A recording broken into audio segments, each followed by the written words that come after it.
Proceedings this week began with the National Prosecuting Authority applying to separate itself from the inquiry's evidence leaders. The NPA sought permission to make independent submissions instead of relying on the evidence-leading team.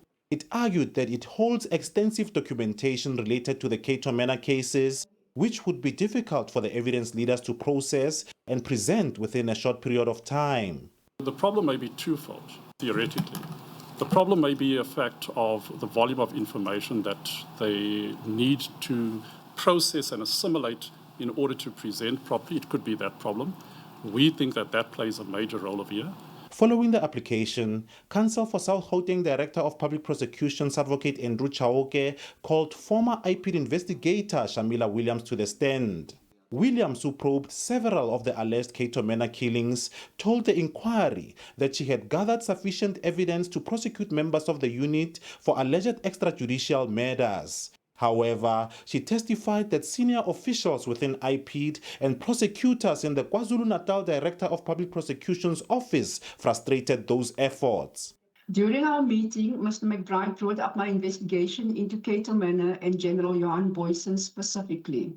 He told me that my investigation was misguided, that there was no Cato Manor hit list, and that General Boysen was innocent. Williams investigated 3 of the 23 Cato Manor cases that eventually formed part of the indictment. She told the inquiry that none of the suspects targeted by the unit ever appeared in court, as they were all killed during police operations. Among those killed was KwaMaphumulo Taxi Association chairperson Bongani Mkhize, who was fatally shot shortly after obtaining a court interdict, preventing members of the unit from harming him. It is clear to me that this was a conspiracy to kill Mr. Bongani Mkhize no matter what.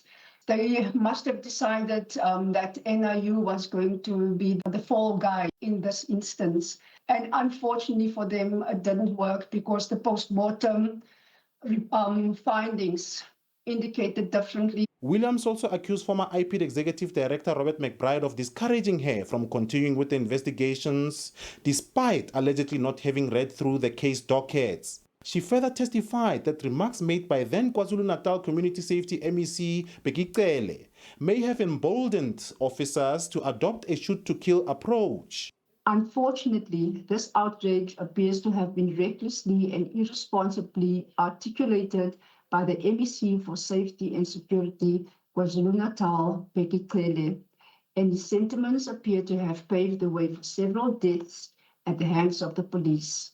At Senior Superintendent Tongo's funeral, Cele was quoted in the various media as stating that police officers should put criminals behind bars or send them to the nearest mortuary.